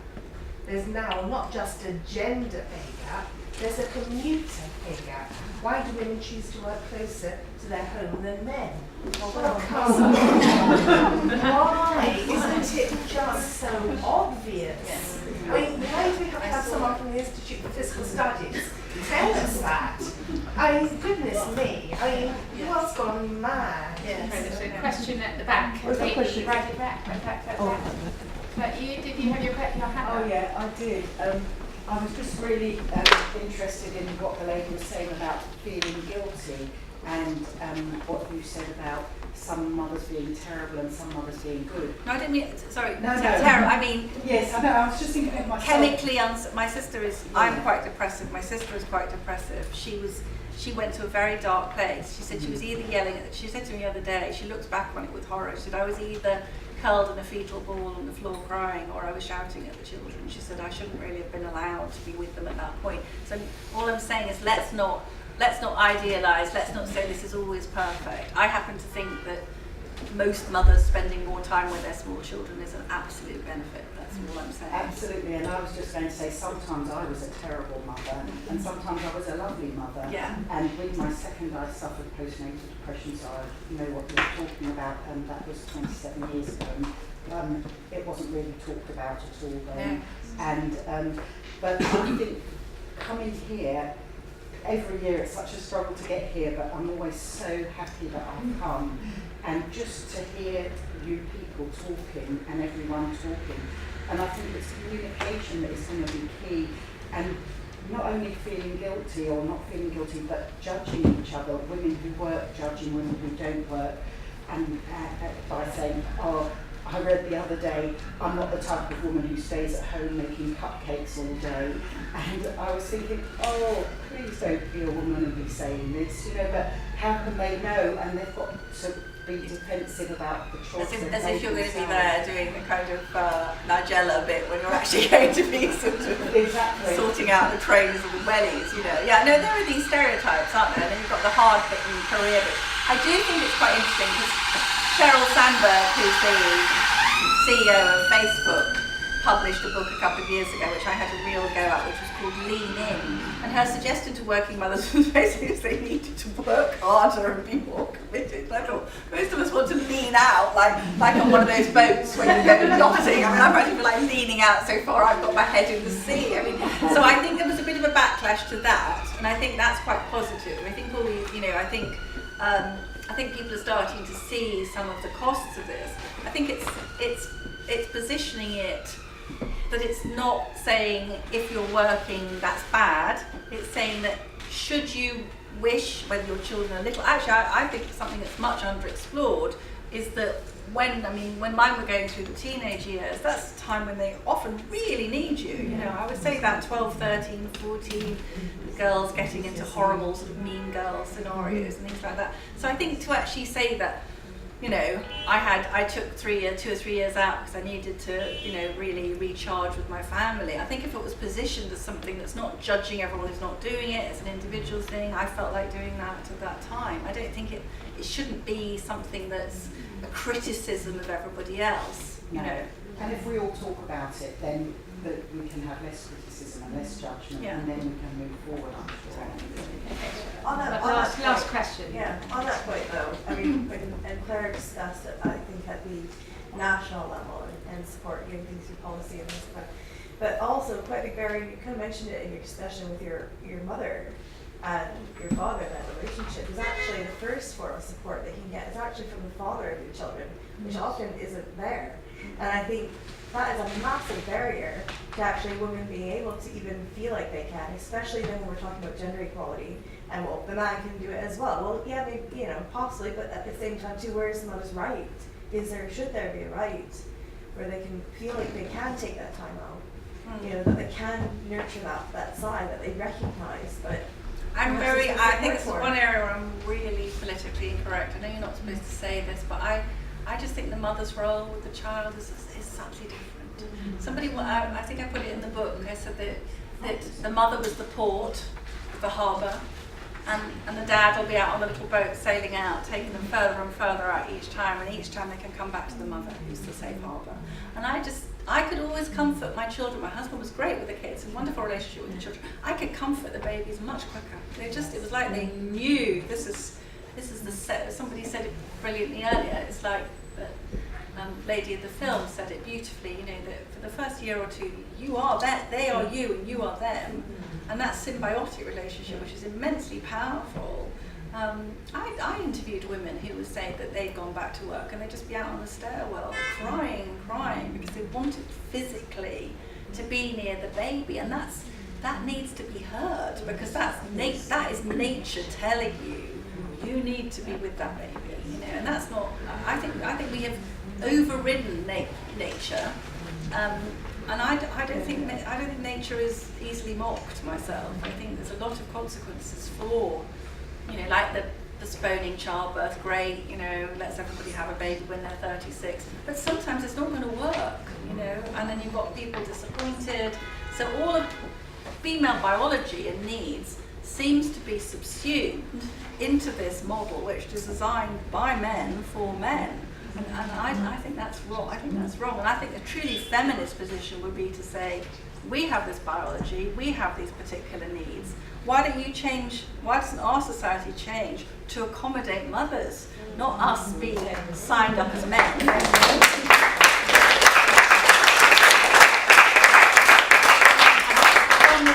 Being insistent that she can be really quick. I just want to be really quick on this point, because I spent most of yesterday in a meeting.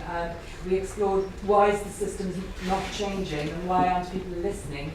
And it was really about that word, not women's liberation, but about equality.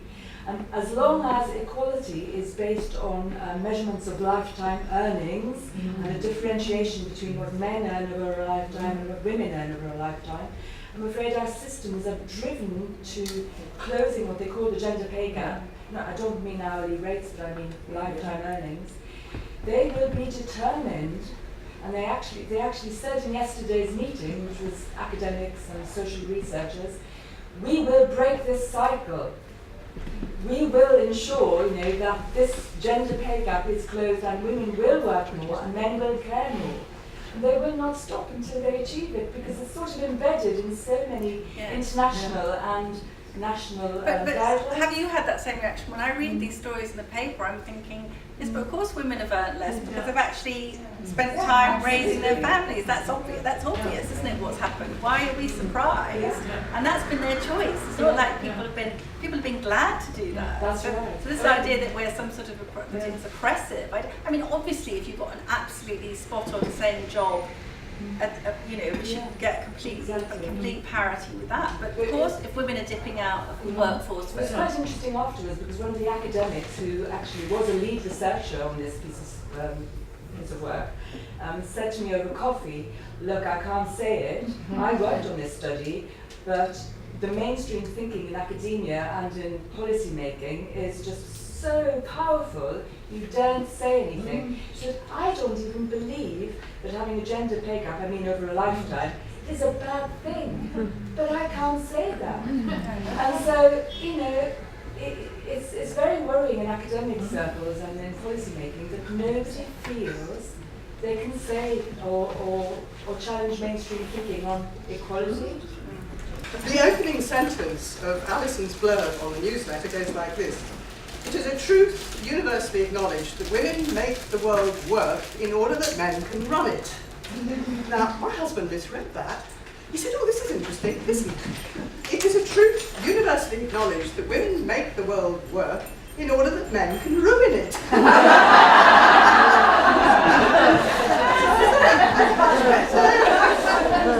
So that was the intrusion of the I, and there is an I in the heading of my talk, what I have learned about infant stress. So it's quite a personal talk, this. And Claire Hay asked me to give this talk, and she asked me to write down in a few words what I was going to talk about. So if you've read the newsletter, you'll know that I'm going to start by taking you back to the early 1980s, when I founded and ran a mother and baby and toddler group in a suburb of Cambridge. I ran this group with a variety of colleagues for 14 years or so, and it was a wonderful experience in many ways, and I learned a lot. The mothers who attended were quite a multinational group from a range of countries and backgrounds and cultures.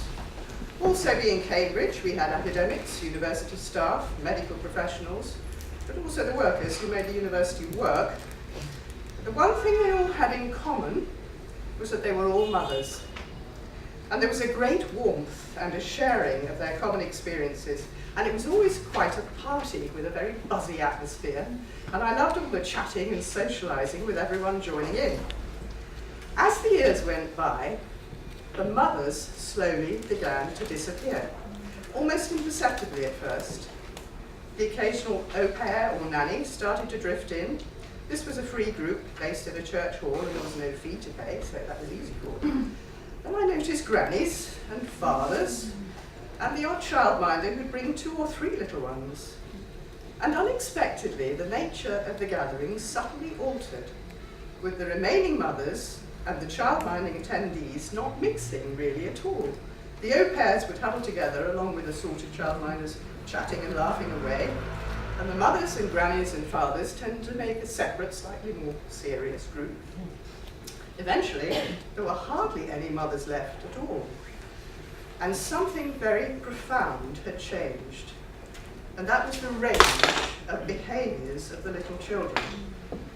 In the beginning, there'd been a sort of scattergraph of behaviours.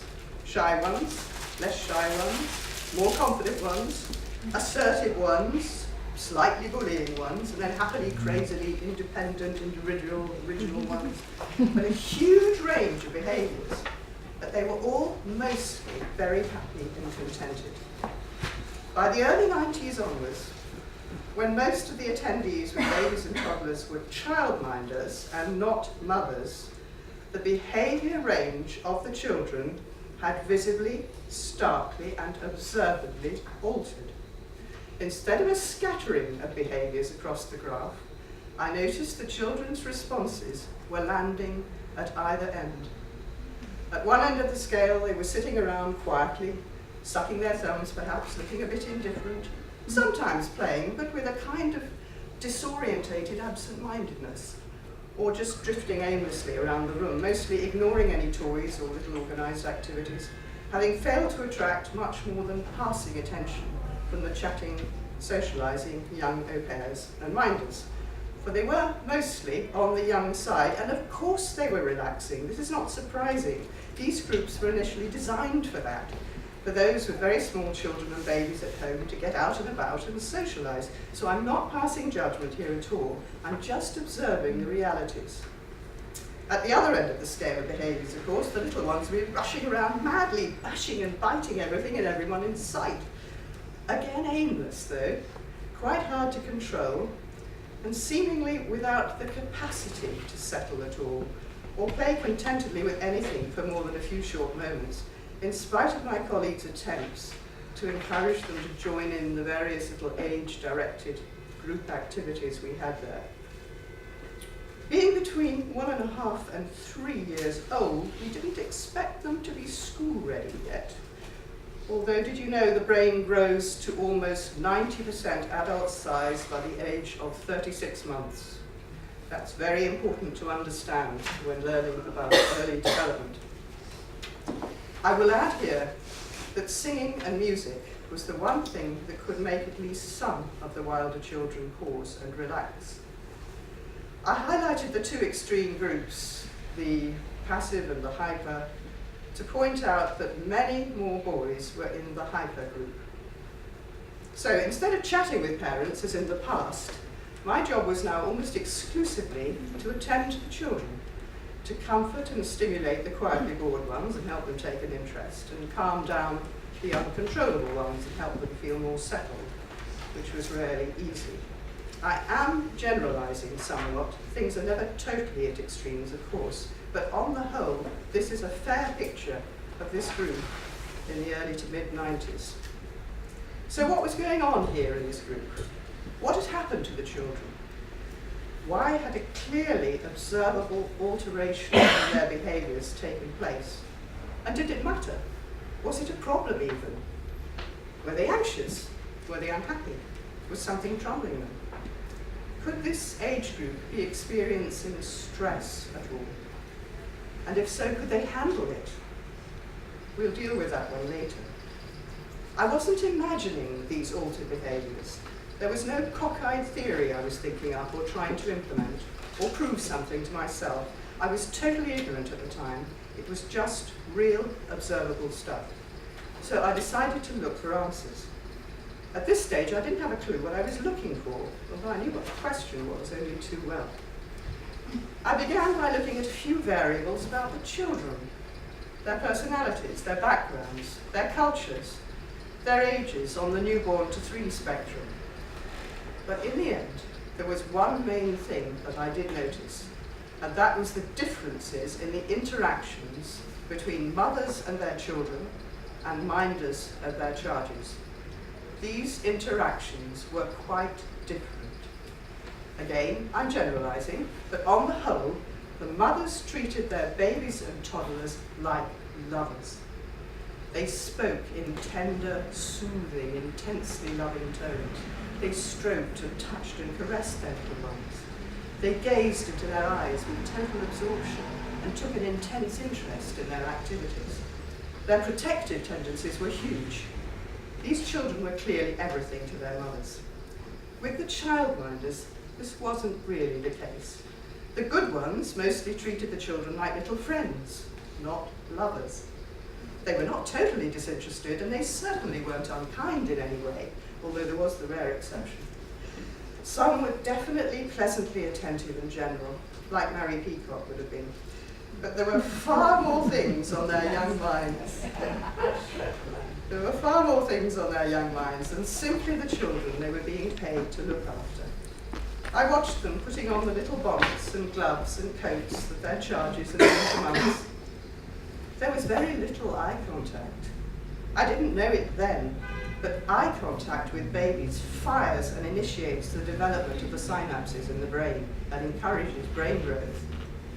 There was little conversation either.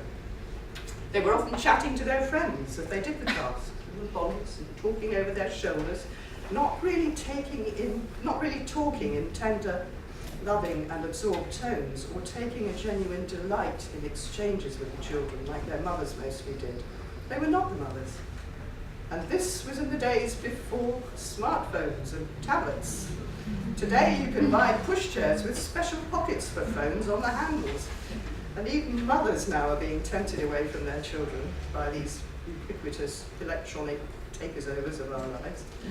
How much more must the childminders be tempted to chat with their friends on these?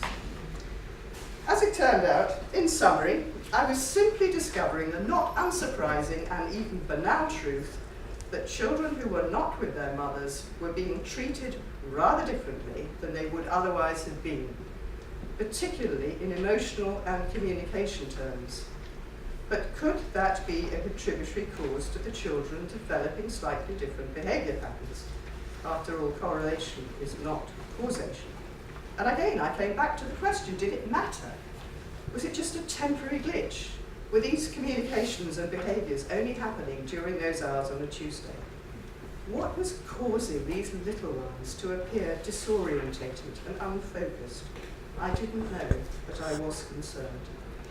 I started looking for a context in which I could research the answers to my concerns. And this was in the days before Google as well, remember? And very quickly I came across a mid-page headline in a newspaper along the lines of the following. Key sentence: how a mother's love changes a child's brain. Well, wow, there it was, in black and white. Love and loving behaviour can actually affect how an infant's developing brain is structured. Really? Was this therefore a long-term outcome we had here? In papers that summarise what this headline is showing, it says that, and I quote, nurturing a child early in life may help them develop a larger hippocampus, the brain region important for learning, memory, and stress responses. Brain images have now revealed that a mother's love physically affects the volume of her child's hippocampus. In addition, studies found a connection between early social experiences and the volume of the amygdala, which helps regulate the processing and memory of emotional reactions. And a third quote. The prefrontal cortex is one of the areas of the brain most sensitive to parental interaction. And for children to be successful, engaged, motivated, happy and productive, a well-developed prefrontal cortex goes a long way. Specifically, the prefrontal cortex offers the possibility of regulating your emotions. So, we have hippocampus, amygdala, prefrontal cortex. This was a new world for me, but I did feel I was really onto something. The first references I had quoted were from the Minnesota longitudinal study. I will, for the rest of the talk at times, be referring to a lot of academic papers. And I have listed these, and they're all here at the front, so if you want copies, you can have them afterwards. I'm just going to give you the name of the first author, and you can look it up on the paper when I quote some research. I am married to a medical scientist, and I began to discuss with him all these issues. And I discovered how I could delve a little deeper into the area of brain development and see what I could find. He explained a lot to me about the brain and how it works, about neurons, synapses, neurotransmitters signaling, and also about our hormonal systems, which all helped my understanding enormously. I didn't realize that neurodevelopment was, at that time, rapidly becoming a hot topic in academia, and that the research in this area was multiplying rapidly. And by the early part of the 21st century, giant steps in knowledge and understanding were being made, and this has been continuing right up until now. I am a graduate, and although many years have gone by since I was involved with academia, once I'd found this context where I could increase my understanding of early development, I researched widely, which brought me into contact with this charity, What About the Children, or WATCH, which was founded in the early 1990s following the shock of the Jamie Bulger murder. The cruel murderers of the little toddler were 2 10-year-old children. What had happened to them? The founder of WATCH, Doreen Goodman, had done a lot of work on the mother-infant relationship and attachment, but she'd also worked in prisons. She noticed that most of the prisoners had had very difficult childhoods and poor relationships with their parents. They'd often experienced considerable violence and abuse, along with parental alcohol and drug-related issues. Many had never known a father, and some had been abandoned altogether. We now refer to these levels of childhood traumas as adverse childhood experiences, or ACEs. And there's an enormous number of studies of these currently going on all over the world, quite a big one in Wales. In these extreme cases, the links were strong between deprived and dysfunctional childhoods and serious problems in later life. This doesn't surprise us, but this was not what interested Doreen most in the end. She saw and understood that there were degrees of neglect, some of which, particularly in the first 3 years of life, were often almost unwitting and not necessarily even deliberate, particularly with emotional neglect. Was this having any lasting effect at all, albeit much milder, but across a larger range of children? Her charity was formed to look into this. In passing, I must add here, she was a great character, Doreen. She died in 2006 while snorkeling in the Dead Sea. And no one had told me when I attended the funeral that she had an identical twin, who was the first person I saw when I walked in. There are degrees of shock. That was terrible. Watch out for that. At WATCH, we realised that there was a vast range of research into early childhood that needed to be highlighted. In due course, this led to the setting up of a scientific advisory board headed by Professor Sir Dennis Pereira-Gray, a former president of the Royal College of General Practitioners, and then president of all the Royal Colleges combined.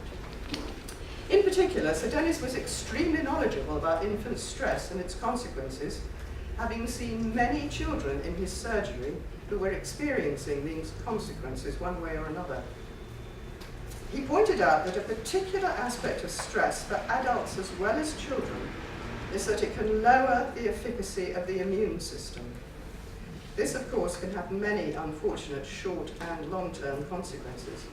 There are a number of papers on the reference list highlighting this particular problem in early childhood, including Rival, Nafstad, Kamper-Jorgensen, and Watamura. I learned at this time as well that there's a primitive part of the brain in babies that is highly sensitive to separation from the mother. Some call it the lizard brain or the reptilian brain.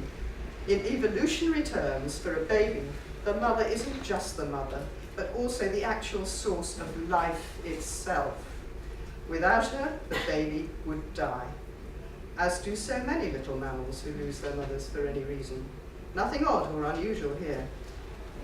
This innate sense of need has never been entirely wiped from the baby's primitive lizard brain, in spite of formula milk and loving fathers. You'll no doubt have heard the volumes of their screams sometimes, and it isn't always hunger, though it often is, of course. A current interesting paper on that is Battaglia. And the baby will allow itself to be comforted by others, but not always, particularly after the first few months when a really strong attachment kicks in, or rather should kick in. So, at base, during infancy, it must be genuinely stressful for the young infant to find the mother unavailable when needed. And a continuing lack of close bonding can be a real source of stress for a baby, although loving care from others can make some difference, of course.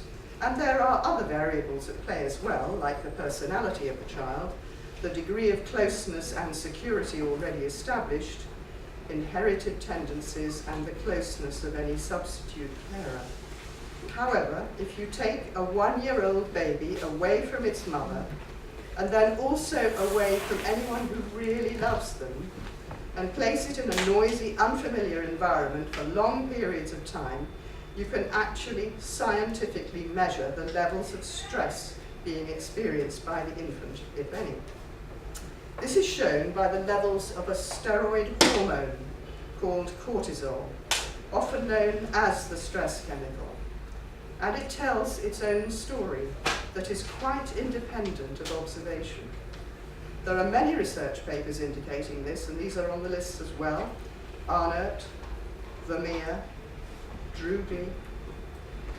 Even though it is believed that a baby has settled in these various daytime environments, and I'm quoting Claire Pay directly here, even though it's settled after several months and everyone says it's absolutely fine, if the cortisol in the saliva is measured, and it can be extracted unobtrusively by placing a Q-tip in the corner of the mouth and going off to the lab and measuring it, you'll find it's raised above normally expected values.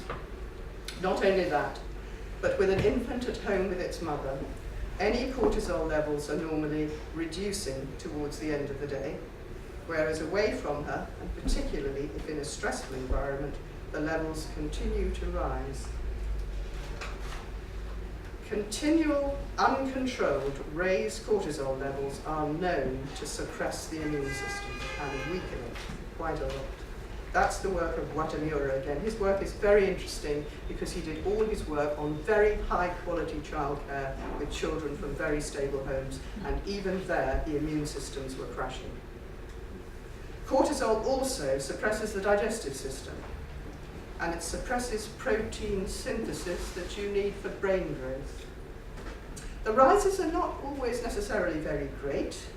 Different children as well will react in different ways, with different predispositions, and boys react differently from girls.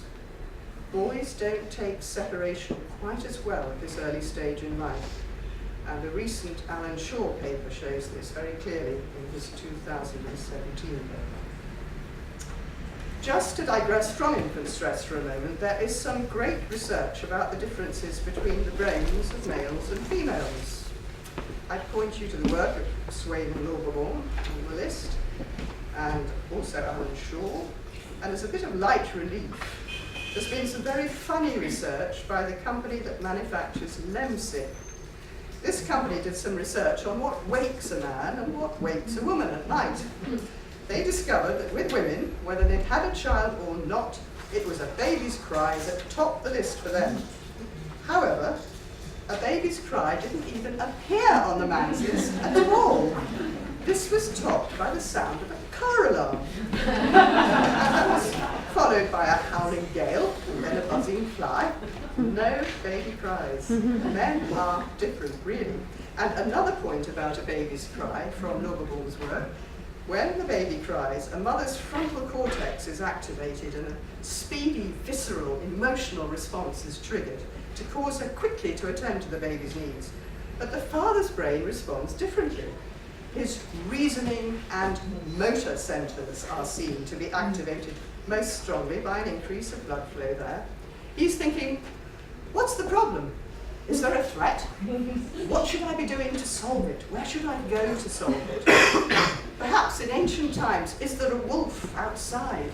Where's my spear? Where's the door? Or today, where's the mother? But in truth, what a lovely protector of the mother-child dyad we have here in this reaction. The brain response indicates that the man is looking to remove a threat, to protect. Remember the top of the list was a car alarm? He's there to protect the mother and child. That's lovely.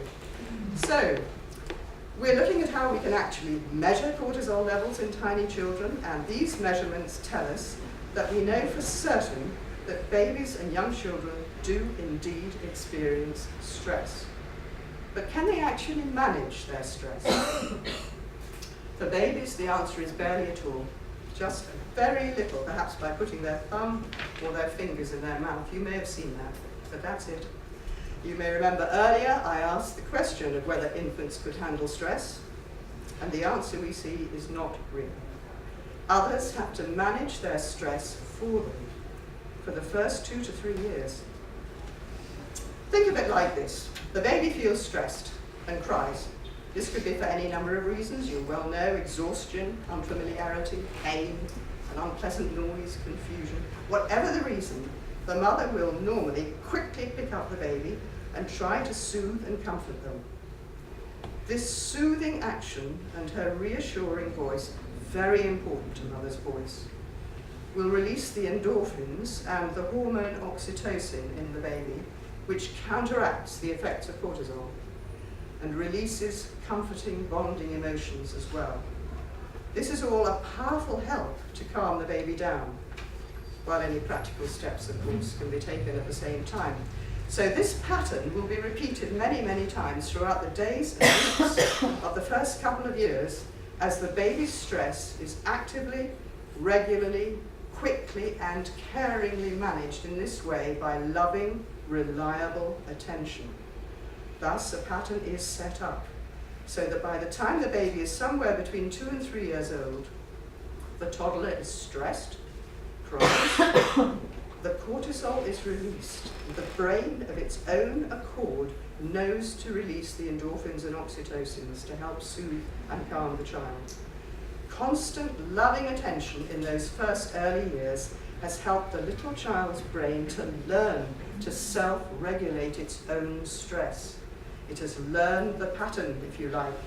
The reliable, loving care it has received has programmed a good stress management response into the little child, and this will be of lifelong benefit.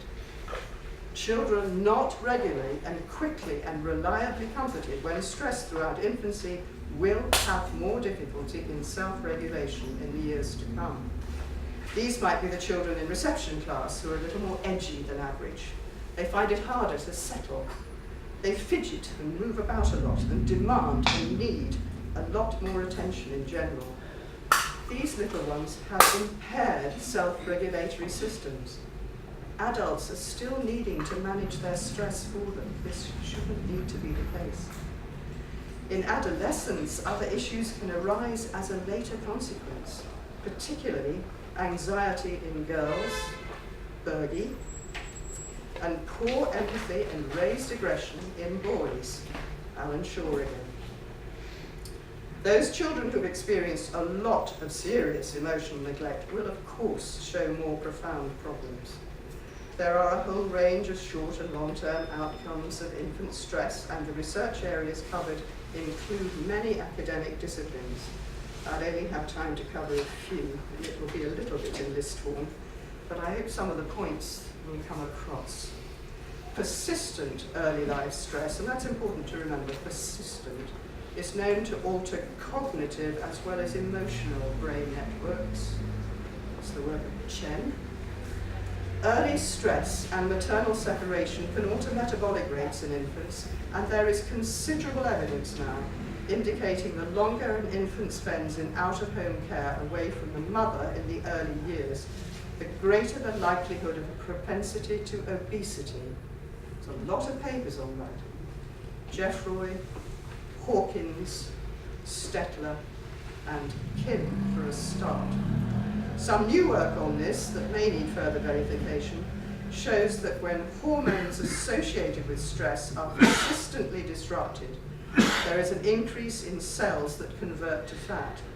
And if circadian rhythms, our internal clocks, are disrupted at the same time as cortisol release, then there's an increase in fat mass due to both the creation of new fat cells and the growth in the size of existing fat cells. So obesity problems could well be beginning in early infancy. This work is not on the reference list, it's very recent, by Mary Teruel and her team at Stanford University, published in the journal Cell Metabolism 2018. A different point now. Put very simply, the brain pathway for bonding in infancy is the same pathway in the brain as for addiction in later life. So poor bonding can sometimes lead to a possible later weakness here. There's very interesting work from Mate and Karkanis showing the brain patterns involved. The Mate paper is even entitled Early Life Stress and the Biochemistry of Addiction, though this would be the severe end of the early life stress scale. Oxytocin is the important hormone that calms stress and stimulates bonding. You'll probably mostly know about this. Poor early bonding, though, can reduce enormously the number of oxytocin receptors we have, which means that our relational bonding strength in adult life could be affected when oxytocin is released then. Blaffer-Hardy and Spivey. Receptors are specifically designed proteins, so oxytocin receptors are specifically designed for oxytocin only. If there is a shortage of these receptors, then the bonding system will be weakened. This is because the oxytocin released will have fewer places to bind and perform its function, and will simply therefore be eliminated from the body. Oxytocin is released in mothers during childbirth to assist a strong mother-child bond, and during sex to create a powerful and strong bond with our mate. Those oxytocin receptors, therefore, are hugely necessary for strong relational bonds throughout our lives. There's a book by Moberg on oxytocin. Further research shows that it's only the mother's voice that stimulates the language learning centers of the brain in the early months of life. The work of Beauchemin. And later, her voice has a measurable, comforting effect on her primary school age child as well. That's the work of Abrams, and Abrams' work also shows the wide range of brain regions activated by just the mother's voice, including networks responsible for social communication. With very severe stress, violence, terror, abuse, those tragic adverse childhood experiences I've referred to, there's even alteration to the function of the DNA of the child. Various aspects are blocked, particularly those to do with stress, and these can be passed down the generations epigenetically. This is some very important work. Bowers and Yehuda have done some really eye-opening research here. It's very real work. I'll not say the next piece of research necessarily holds exactly the same outcomes for human children, although it probably does, but only last week I read the following. A team of researchers from New York University found that in rat infants, several hundred genes became activated when they experienced pain, but with their mothers present, fewer than 100 genes were expressed. I quote further, our study showed that a mother comforting her infant in pain does not just elicit a behavioural response, but also her comforting itself modifies critical neural circuitry during early brain development. A mother's love really does alter the brain. That's the work of Dr. Sullivan at the New York University School of Medicine. It's too late to be on the research list. So those are just a very few of the things I've learned about stress in infancy and its consequences. My experiences in that mother, baby and toddler group well over 30 years ago now catapulted me unexpectedly into this amazing world of how we are made. And we are wonderfully made, and we are made to love and to bond with our babies, with our children, and with our partner. But we can easily abuse the delicate biochemistry of these systems if we are not aware of them. And we abuse them at our and society's peril. I'm going to finish with a quote from the famous Robert Winston from his paper in 2016 entitled The Importance of Early Bonding on the Long-Term Mental Health and Resilience of Children. He wrote, there is increasing evidence from the fields of developmental psychology, neurobiology, and animal epigenetic studies that neglect, parental inconsistency, and a lack of love can lead to long-term mental health problems, as well as to reduced overall potential and happiness. The support of babies and their parents in the first 2 or more years of life should be a crucial aim of public health groups in the community. Thank you.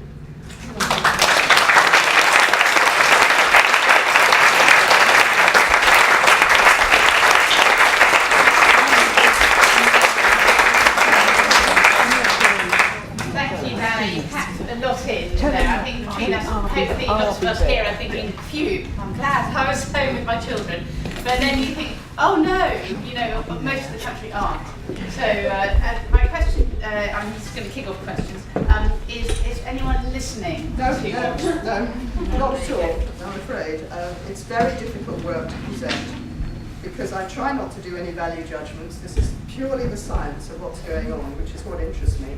I leave others to do the value judgments. I'm a coward. I'm confident. But are you getting the attention of any sort of medicals, GPs or government medical advisory bodies or anyone like that? Wouldn't that be great? If you'd like to do this, you're very good at publicity at Mahm. We're not good at it at Watch. We do all this work and we put it all most of the stuff that I've been quoting, you can go to our website and you can see summaries of all this work in language for the intelligent layperson. I have a team of 4 science writers. I find an interesting paper, I send it to the science writer, and they write really readable summaries of the research, and we put it on our website. So you can read summaries of all this on our website, which is simply whataboutthechildren.org.uk. But you can also pick up these, and if you find a paper of interest, go to the website. Most of them will be there. And we've got in the audience a couple of ladies from the British Pregnancy Advisory Service. Can you? Hello, 3 ladies. Hello. It's delightful to have you here. It really is. It's really, really good to have you here. I was going to say, have you got any thoughts about what you've heard today? And I mean, I suppose one of the things I'd be interested to hear is the distinction between in the science that you've been presenting, the distinction between that sort of on the extreme scale of abuse and the impact that that has, and the difference at the different stages, I suppose, is what I'm trying to say. What you want is a dose-response curve. Yeah. It doesn't happen. The thing is that we know that with the Romanian orphans, their brains were physically 1/3 smaller than a healthy child. The frontal cortex was virtually completely missing. There was a blank hole there. Nothing. They had total 100% emotional neglect. So we know the brain is drastically changed. We don't know the degrees of the steps there. I'd love to, but obviously that doesn't just suddenly happen one night. Obviously something works towards it. So let's have the precautionary principle. Absolutely, I'd recommend, have you tried the APPG on the first 1,000 days? Yes, indeed, we're very much involved in that. And I was going to recommend the book from that too, that Penelope Leach wrote. I've got several books here that if you're interested you might want to. Transforming Infant Wellbeing by Penelope Leach. That's all the work on the 1,001 days. Oh, brilliant. Thank you. So you'll find that very helpful. That's the Oxytocin Factor by Moberg. This is an excellent and wonderful book. I learned so much from that. Raising Happy, Healthy Children by Sally Goddard Blythe. And this is a really hard book, but if you can cope with it, it's brilliant. Evolution, Early Experience and Human Development. Naves, Panksepp, Shaw and Gleason. And this book is hilarious. I don't know if you've seen it. The Mother of All Jobs. How to have children and a career and stay sane. You can come and see these. I've just discovered this is much lighter than bringing the books. So I've got any questions? With all the surge in youth violence, have you done any research around? Yes, indeed. I have got some papers here specifically on youth violence and how it develops in the brain. And if you're interested, I can actually give you, I've brought them with me because I thought that might be an issue. Copies of research mentioned in the talk, it's got paper clips all over it. Come and see me afterwards. But it's very interesting that there are definite pathways to violence in abused children. And you can mark them and you can actually do the tests to see if they're going to be violent, which is really rather sad. Okay. Just taking up that the last point, there have been societies like the Spartans which deliberately put boys together in peer groups to bash each other up, basically. They even had to fight for their food. And there are, more recently, the records from particularly some Polynesian societies, some tribal societies did exactly the same thing. You put boys together in their peer group and so you can rear violent men. You need them for fighting. And there's some, I think, evidence that obviously the more weaker boys or the more introverted boys probably get killed off. And in these very aggressive societies, you do find there's genetic predispositions in quite a high proportion of men for extremely violent behaviour. That's very interesting because our brains so this is, and I always, I must admit, when I've come across this evidence quite a bit, I always despair when I hear these, I suppose, neo-Marxists come out with the early Engels and Marx stuff. Oh, in the beginning, all children were just left together to sort of, sort of rear themselves, invent themselves, all that sort of talk, and all the women were, of course, doing something more productive. And there were these wonderful societies are still there somehow in some tribe somewhere, if only we could find it. And and of course the modern version is all women in productive labour, all kids in childcare. I'm saying that our brains are very interesting all over the world. Our brains somehow are designed to develop according to the circumstances in which the child and the parents are. So if you have a little Maasai baby in a Maasai camp, the little baby's brain will develop exactly according to how Maasai tribes live. Now the trouble with this is that if a baby is born into a violent, abusive home, the brain will develop exactly according to how it needs to be in a violent, abusive home, and it'll be trigger happy, and it'll be ready for violence, and it'll be perfectly attuned to cope in a violent home. But take that brain and put it into a normal primary school, and it's an alien brain, and this is what we have. And it corrupts other kids as well. They get drawn into this. Yes. I think that we're talking about publicity, how to get the message across to the general public. Because you were saying, well, we in this room know about these things, but other people don't. I mean, what about the power of fiction? Because I'm thinking back to Charles Dickens, who alerted the middle classes to the problems of Victorian squalor in London, and that changed the social policy. And I think we should get in touch with the Archers, so that there can be sort of stories run in the Archers about these things. And I was thinking that particularly because I'm not a great follower of the Archers, but I was listening last Sunday to the omnibus edition where David Archer is tearing the strip off his son for joyriding in a car when he shouldn't have been. He hasn't got a license. I don't think other people heard that. But I thought it was a really brilliant way of showing people how to parent their children. I thought this is, you were talking about, I think Alison was talking about teenagers. And this is an example of how good parenting happens with teenagers. You don't let them get off scot-free. You discipline them. And I think also that Pip has just had a baby, hasn't she? I'm not sure. And I think that if these topics could be dealt with on the Archers, it would bring it to a huge audience. All us people who are working either part-time or at home are going to be under more pressure to send their children out for 8 hours a week. And if you obviously don't have to do it, it's optional, but for how long I don't know. But it's a question maybe to not just yourself but to you as well. You're in these meetings. Is there an MP? Is there somebody that you could maybe bring into these AGM meetings every year, or who we can target with all this information and say, please speak for us? Why are there policies? Why are all these things being introduced this 8 hours? If it's so bad for children, how can it be just acknowledged? We have quite a difficulty in that there are very few MPs who are willing to stand up and advocate what we're talking about. There are a few. Fiona Bruce, who's Conservative MP, David Burrows, but unfortunately he was out in the last election. There was the last meeting I went with Care, 2 MPs actually stood up, which were new ones I hadn't seen before. Chris Green and I think Neil O'Brien. And it was for the first time I'd heard an MP say, well, maybe the way we see equality is not how all women see equality. And I went up to him afterwards and I said, wow, that was quite brave. But the problem we face is that a lot of the women MPs are obviously working mothers and they really don't want to hear. And so it is really difficult. But I think, I don't actually know how we get more MPs on our side. Okay, so we all have our own rights. We all people in our own rights. Is to make your voices heard.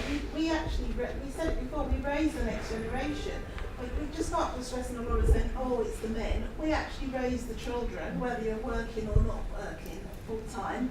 But we raise the children, so it's important that our voices are heard. So if you have got, you write to your own MP, you lobby your own MP.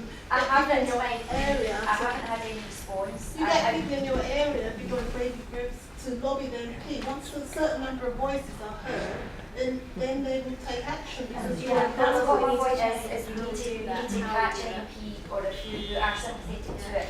And if we maybe have the names and that they all know, then we can target them. Okay, sorry, I'm going to go. Can I just suggest we keep it specific to sort of Diana's area of expertise at the moment, rather than this lady back there? Yeah, that mine was following up on the comments about how you push these policies forward. So it's probably not on Diana. Any sort of research questions for our expert here? Yeah, that's really good. I was just interested in the fact that you're talking about the importance of kind of loving touch, and I was just interested in the fact that I used to be a teacher and know a lot of people working with small children professionally, and the fact that touch is quite a controversial subject. And I thought it was quite interesting what you were saying, and actually we need to model care that happens outside the home on care that happens inside the home. And one of the things that's going to add to that real gap between a mother's care and say what's happening in nursery is things like people being afraid to lovingly touch children. Oh, you must hug your child. I mean, that's the way it's going to calm down. The cortisol is going to go on and on going. We trained in the nursery quite recently, and she was working in a placement at a nursery where she was told that apart from nappy changes, you were not to pick up That's terrible. other shoes. That's almost child abuse, honestly. If you I think can't it's comfort a about child. say like mother's care is so important and what is the research around that and why is it so important, then even if people do need to put their children in some form of childcare for some period of time, we can be thinking about how do we model that on a mother's care. That's terribly wrong, what you described. Terribly wrong. Oh, hang on, the lady with the glasses and the scarf. Yes. Oh, yeah, I was just thinking about the advocacy of every political stripe to put children, any help, there's more childcare for you. And it's not only they're wanting to push more childcare, but they're wanting to push more childcare of the institutional type. To the point where the sort of childminder I used when my children were young, I did have 5 years off. I was a nurse, I'm retired recently. I instinctively wanted my children to be cared for by a childminder, who was basically a substitute auntie type, family, different age groups, that sort of thing, which I felt was I just felt instinctively was a better option. But there seems to be an attack on childminding as well. So that an ordinary childminder like I used to have, who was basically a mum who had a couple of children of her own and didn't want to go out, now have to be Ofsteded and inspections and reports. And, what is going? Why is that not being supported? Why is not the surrogate auntie model being modelled more, being pushed for more? And we're not judging childminders, we're just saying they're not mothers, that's all. No, they're not mothers, but they did, particularly I sort of had friend type ones that did offer something that if I had a sister might have done, a sister close by, I don't know. Erica talked about this, didn't she? When she came to talk to us, she talked about the best care, obviously, is the mother, but then if that can't be in place, then how can we support the next best, which say is a grandparent or an auntie, and then a childminder, and at the very worst, if you have to, then long hours in daycare as an option you don't really want to have to go to. But how can we support the other forms which are more mother-like? So that is definitely something that... It's terribly serious that the immune systems are compromised. This matters. This can be Last question from Ron. Oh, mine was really a sad observation actually related to teachers and caring. And you see a lot of tweets these days about teachers saying, well, my children were sick over the weekend and I had to look after them. I can't wait to get back to my class of 9-year-olds on Monday morning to get away from my sick children. And so there's a huge mismatch there, that being a teacher of a class is much more important than actually looking after your own children. I think some mothers are also worrying that they're repressing their mothering instincts. Yes. And actually, if you're not careful, this type of thing could go down the generations. We don't know yet. We're in early research on epigenetics, but repeated behaviour patterns can degenerate the stock, if you like. We're certainly ruining our bonding capacities. Partnerships are very poor now. Erica Commissar talks about this a lot in her book, about the possibility of it going down the generations. It's a real big problem. Right, we're going to have to stop there, and I think Diane will be here for a little while. I'll be here till 4 o'clock. Okay, that'll be here for a while. I don't know how long Alison will stay for. Well, thank you first of all to Diana.